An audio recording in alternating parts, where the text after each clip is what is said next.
నమస్కారం. నిన్నటి రోజున నెల్లూరుకి ఒక ఎక్స్ట్రా ఆర్టిస్ట్ అంటే ఆల్రెడీ ఆర్టిస్టులు ఉన్నప్పుడు ఒక ఎక్స్ట్రా ఆర్టిస్టులుగా కొంతమందిని పెట్టుకుంటాం. అట్లా ఒక ఎక్స్ట్రా ఆర్టిస్ట్ వచ్చి వైఎస్ఆర్ కాంగ్రెస్ పార్టీ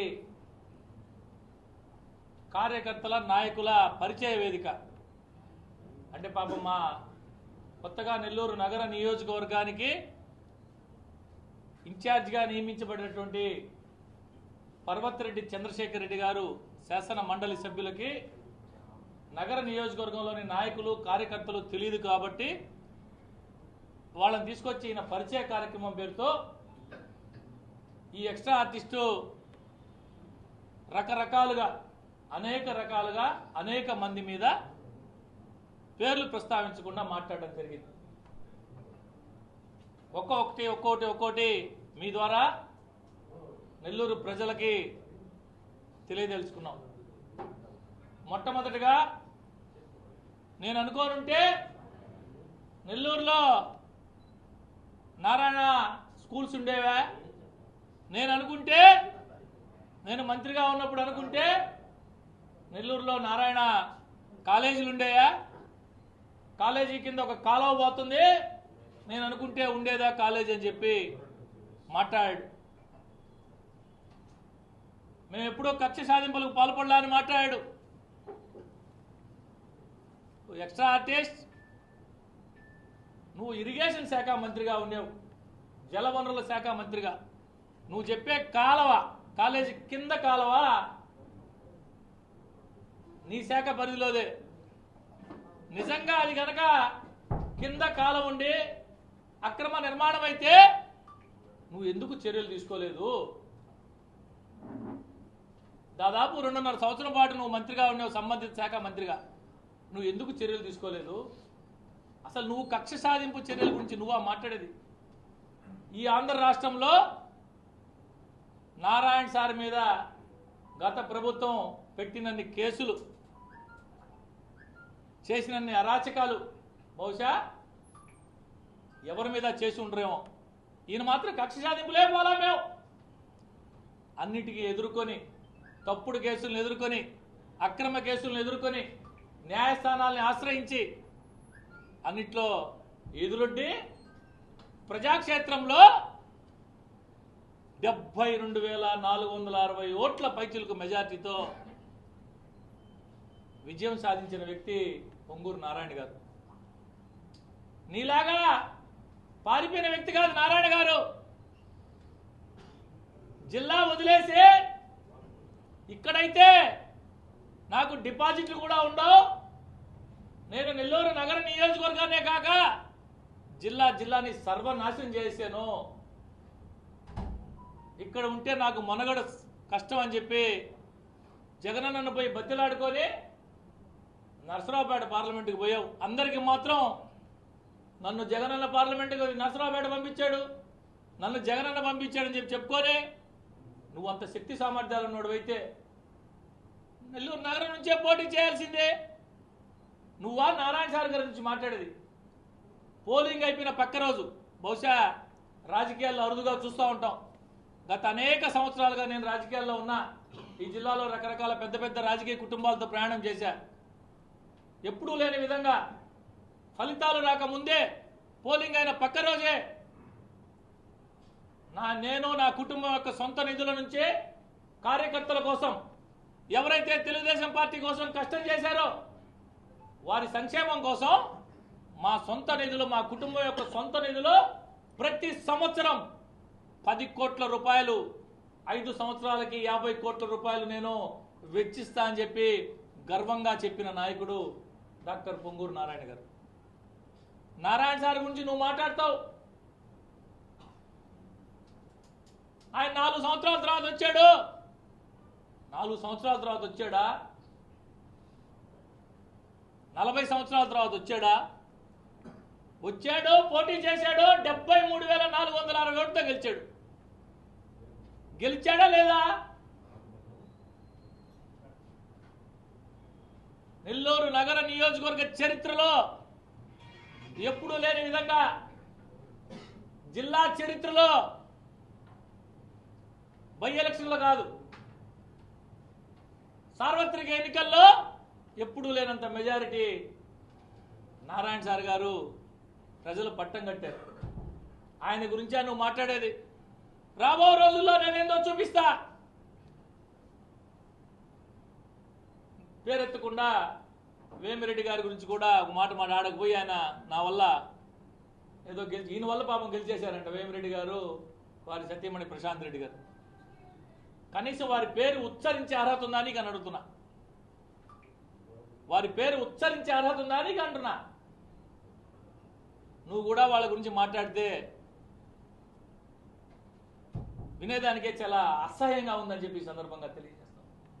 వేమిరెడ్డి గారు ఎక్కడెక్కడో సంపాదించి ఆయన కష్టార్జితంతో సంపాదించుకొని అనేక రకాల సంక్షేమ కార్యక్రమాలు తను పుట్టి పెరిగిన జిల్లాకి చేయాలని రాజకీయాల్లోకి రాకముందు నుంచే విద్య, వైద్యం, త్రాగునీరు అనేక రంగాల్లో సేవ చేస్తున్న వేమిరెడ్డి ప్రభాకర్ రెడ్డి గారు ఒక రాజకీయ నాయకుడు ఈ విధంగా చేస్తాడా? ఆశ్చర్యం. నోరు లేని మూగజీవాలు బర్రెల సంతోళ్ళ కాడ లంచం తీసుకున్నా నువ్వెక్కడ? నోరు లేని మూగజీవాలు బర్రెల సంత వాళ్ళని బెదిరించే నాకు తెలిసి ఏ రాజకీయ నాయకుడు చేయడమో. నోరు లేని మూగజీవాలు బర్రెల సంతోళ్ళ కాడ లంచం తీసుకున్నా నువ్వెక్కడా? ఎక్కడో కష్టార్జితంతో సంపాదించుకొని వచ్చి జిల్లాలో తను పుట్టి పెరిగిన జిల్లాలో ప్రజలకి సేవ చేసే విద్య, వైద్యం, త్రాగునీరు ఇవే కాకుండా అనేక సామాజిక కార్యక్రమాలు, ఆధ్యాత్మిక కార్యక్రమాలు, సేవా కార్యక్రమాలు చేసే వేమిరెడ్డి గారు నారాయణ సార్ గురించే, వేమిరెడ్డి గారి గురించే మాట్లాడే అర్హత నీకు ఎక్కడిది అని చెప్పి అడుగుతున్నా. ఇకపోతే కార్పొరేటర్ల గురించి కొంత మాట్లాడాడు. ఉప్పు అమ్ముకునేవాడిని కార్పొరేటర్ని చేశా, ఇక్కడే ఉన్నాడు మా అశోక్. పెయింట్ వేసుకునేవాడిని కార్పొరేటర్ని చేశా, హౌసింగ్లో పనిచేసేవాడిని కార్పొరేటర్ని చేశా. నువ్వు యాడ్ నుంచి వచ్చావు? కూల్ డ్రింక్ షాపులో లట్టాలు కొట్టుకుంటున్నావు నువ్వు. ఫత్తేగా అనమాట, కూల్ డ్రింక్ షాపులో లట్టాలు కొట్టుకుంటున్నావు. ఇదే పెయింట్ పని చేసుకునేవాడు, ఇదే ఉప్పు అమ్ముకునేవాడు,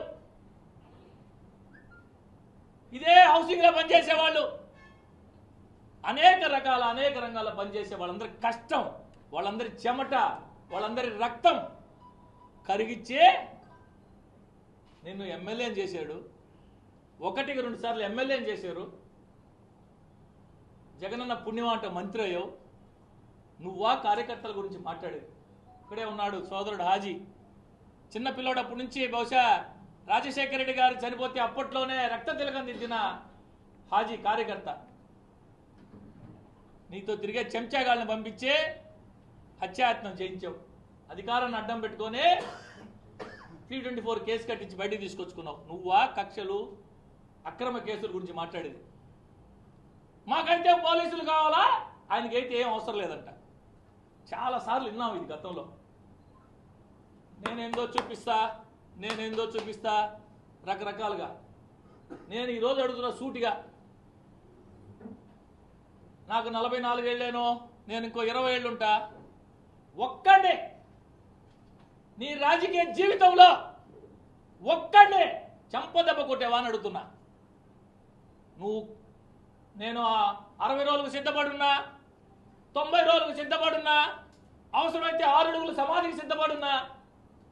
చెప్పేవాడు ఎవడు చేయడు. మాలాంటోళ్ళం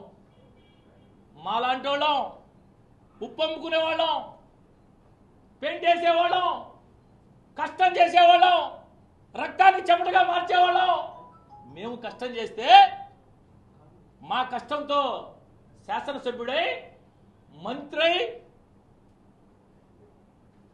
కార్యకర్తల్ని అన్యాయం చేసి జిల్లాని సర్వనాశనం చేసిపోయి నువ్వు ఈయనేదో వచ్చి కొత్తగా తయారు చేస్తా అంట. కొత్తగా మా 15 ఏళ్లలో 5 ఏళ్ళు మాత్రమే అధికారంలో ఉండాం, 10 ఏళ్ళు ప్రతిపక్షంలో ఉన్నాం. మేము ఉన్నప్పుడు నువ్వు ఊరికే బొమ్మవే, చేసిందంతా మేము. ఈ పెయింట్ అమ్ముకునేవాడు, ఈ ఉప్పు అమ్ముకునేవాడు, ఈ హౌసింగ్లో పనిచేసేవాడు, మేము చేసింది ప్రతిపక్షంలో. నువ్వు కాదు, నువ్వు ఉత్సవ విగ్రహాన్ని నువ్వు చేయి. ఇప్పుడు వచ్చి చూపించు. ఏదో చేస్తా అంటావు కదా, రా వచ్చి చేయి. మైక్ తీసుకొని ఊరికే నేను ఇంకా మంత్రి అనుకుంటున్నాడో ఎమ్మెల్యే అనుకుంటున్నాడో మాకైతే తెలియదు. ఒక దళితుడు 15 సంవత్సరాలు నీకు చెప్పులు మోసాడు, టీ కప్పులు తెచ్చాడు, అన్నం పెట్టాడు. నా బిడ్డలు చదివించుకోనాయా, ఐటీఐ చదివించాను, షిఫ్ట్ ఆపరేటర్ పోస్ట్ వస్తుందని. వెంకటేశ్వరపురంలో షిఫ్ట్ ఆపరేటర్ పోస్ట్ నాకు ఇమ్మంటే 7 లక్షల రూపాయలకు అమ్ముకున్నోళ్ళు మీరు. ఒక దళితుడు 15 ఏళ్ళు రాజీవ్ భవన్ పెట్టిన రోజు నుంచి మాతో ప్రయాణం చేసినాడు. కారు తోలుతాడు, నీకు చెప్పులు మోస్తాడు, టీ ఇస్తాడు, అన్నం పెడతాడు. నువ్వు తిరిగి వస్తే కాళ్ళు నొప్పులుగా ఉన్నాయి రా సేనా అంటే కాళ్ళు ఎత్తేవాడు. నా బిడ్డని చదివించుకున్నాను షిఫ్ట్ ఆపరేటర్ పోస్ట్ కోసం. నా సొంతూరు పాటూరు వెంకటేశ్వరపురంలో సబ్స్టేషన్ పడతా ఉంది, ఇవంటే ఇప్పిస్తాను రా అని చెప్పి నీతో తిరిగే చెంచాగాల చేత 7 లక్షల రూపాయలకి అమ్ముకున్నాడు నువ్వు, అమ్మించుకున్నాడు నువ్వు. నువ్వా మాట్లాడేది కార్యకర్తల గురించి? నువ్వా మాట్లాడేది? వెన్నుపోటంట. నీకంటే వెన్నుపోటుదారుడు ఎవరు? ఇక్కడున్న మా అందరి కష్టంతో నువ్వు ఎమ్మెల్యే అయింది.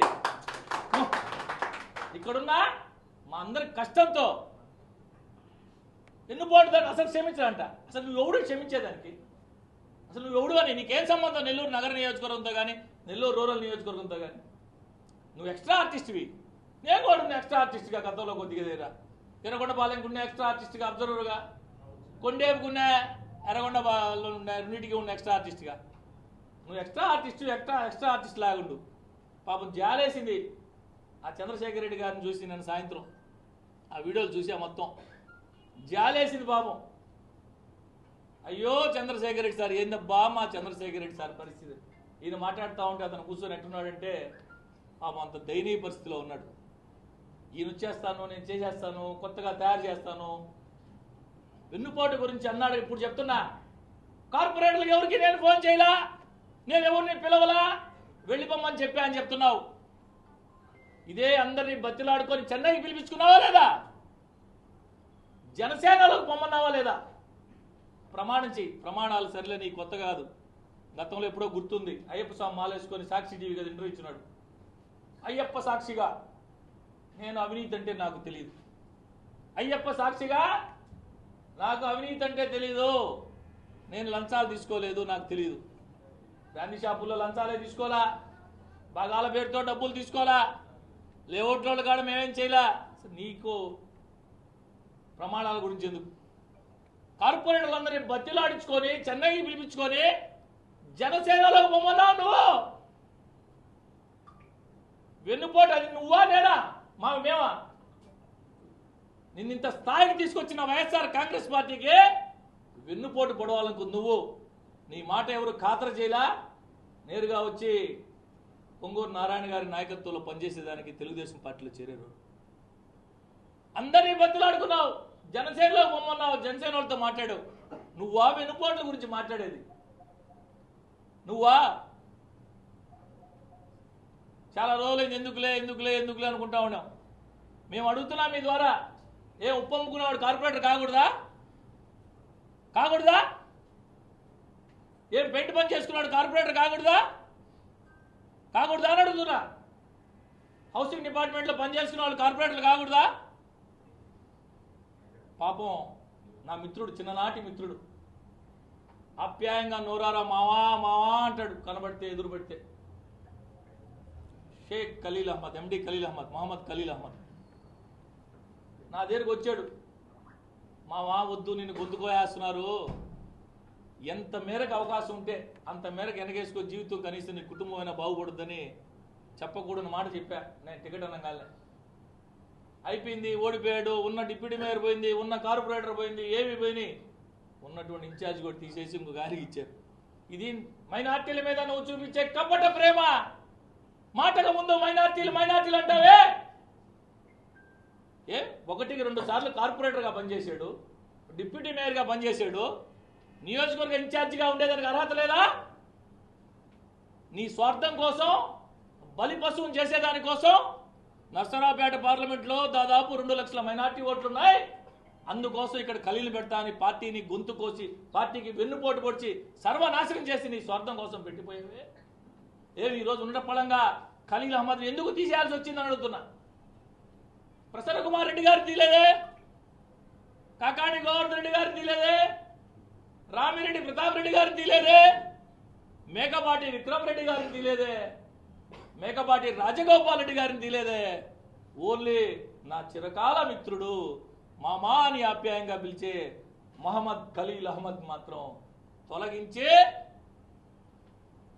పర్వతరెడ్డి చంద్రశేఖర్ రెడ్డి గారికి బాధ్యతలు అప్పచెప్పారంటే, మైనార్టీ సోదరులారా ఆలోచన సాగించండి. ఎవరు నిజంగా పనిచేస్తారో, ఎవరు కపట ప్రేమ వహిస్తారో ఆలోచన సాగించమని అడుగుతున్నా. చిట్ట చివరగా నేనేదో వారంలో 4 రోజులు ఉంటా, నేనేందో చూపిస్తా, అనేక సంవత్సరాలు చూసి చూసి చూసి చూసి నువ్వు మంత్రిగా ఉన్నప్పుడే ఏం చూపించలేకపోయావు, అధికార పార్టీ ఎమ్మెల్యే ఉన్నప్పుడే ఏం చూపించలేకపోయావు, కొత్తగా ఏం చూపిస్తావు? కొత్తగా ఏం చూపిస్తావు? నా పిఏని అనవసరంగా సస్పెండ్ చేశారు. పిఏ లాగుంటే ఎవడు సస్పెండ్ చేయడు. పిఏ లాగుంటే ఎవడు సస్పెండ్ చేయడు. చట్టపరంగా ఎన్నికల నియమాలు ఉల్లంఘించి ఆయన మొత్తం తానే పోటీ చేస్తున్నట్టు పనిచేశాడని చెప్పి కంప్లైంట్లు పెట్టారు. ఎవరు? ఎలక్షన్ కమిషన్ చర్యలు తీసుకుంది. మాతో వచ్చాడని 10 ఏళ్లు పనిచేసినటువంటి కార్యకర్తల్ని, జెండా మోసిన కార్యకర్తల్ని నిర్దాక్షిణ్యంగా ఉద్యోగాలు పెరిగిచ్చేసావు. నువ్వా మాట్లాడేది? నీ పిఎం తీసేస్తే నా పిఎం తీసేశాడు, మా కార్యకర్తలు ఇబ్బంది పెడుతున్నారు. చాలా అసహ్యంగా ఉంది వినేదానికే. ఇప్పటిదాకా ఈ 100 రోజుల్లో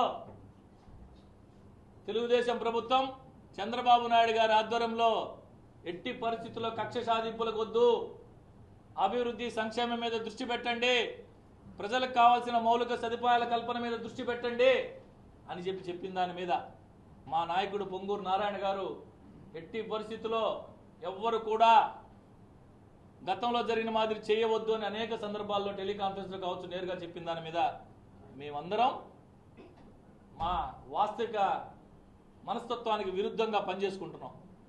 ఈయనేదో చూపిడానికి ఎవరు అవసరం లేదంట. ఏం చూపిస్తావు? రా దసరా నుంచి వస్తా అంట. ఓ అమ్మ భయపడి చాలా వెంకటేశ్వర ఒకబాడి పోతా అంట, ఇంకొక ఆయన పోతా అంట. భయపడిపోయి ఉన్నాం మేము. ఎంత నీ మనస్తత్వం, నీ చించిత మనస్తత్వం. పెయింట్ పని చేసుకునేవాడు కార్పొరేటర్ చేసి కాకూడదా? ఉప్పు అమ్ముకునేవాడిని కార్పొరేట్స్, గిరిజనుల్ని, దళితుల్ని, మైనార్టీల్ని. నువ్వు వేరే పెద్దవాళ్ళ గురించి ఎక్కడా మాట్లాడలేదా? ఏంది నీ అహంకారం? రాబో రోజు ఇప్పటికే తరివేశారు, జిల్లా నుంచే తరివేశారు. ఒక ఎక్స్ట్రా ఆర్టిస్ట్గా వచ్చున్నావు. ఎక్స్ట్రా ఆర్టిస్ట్గా ఉండు.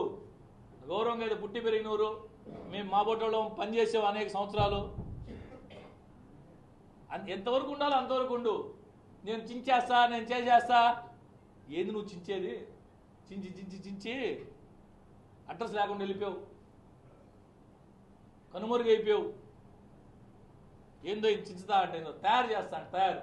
అసలు నీకు తెలుసా తయారు చేయడం అని అడుగుతున్నా. ఒక పని చేయాలంటే ముందు తెలిసి ఉండాలి ఏ విధంగా చేయాలని. మా బోటోళ్ళు కష్టం చేసి మా బోటోళ్ళు పని చేస్తే 2 ఉదాహరణ చెప్పా ఈరోజు నేను. తన చెప్పులు మోసి టీలు ఇచ్చి కాళ్ళు ఎత్తినటువంటి దళితుడు, పనిచేసినటువంటి ఒక దళితుడు షిఫ్ట్ ఆపరేటర్ పోస్ట్ చేయమంటే బిడ్డకి, చదివించుకున్న బిడ్డకే నీ వాళ్ళ ద్వారా 7 లక్షల రూపాయలకు అమ్మించుకున్న నువ్వు, నీకు వేమిరెడ్డి ప్రభాకర్ రెడ్డి గారికి, నారాయణ సార్కి పోలిక అని అడుగుతున్నా. నోరు లేని మూగ జీవాలు, బర్రెలు సంతకాడ డబ్బులు తండిన నీకు పొంగూరు నారాయణ గారికి, వేమిరెడ్డి ప్రభాకర్ రెడ్డి గారికి పోలిక అని అడుగుతున్నా. చెప్పుకుంటా పోతే చాలా ఉన్నాయి. చాలా రోజులు ఉంది, ఇంకొక 57 నెలలు ఉంది. ఏదో చూపిస్తా అంట, 2 గెలిపిస్తాడంట, అన్ని చూస్తామని చెప్పి ఈ సందర్భంగా తెలియజేస్తాం. మా కార్యకర్తలు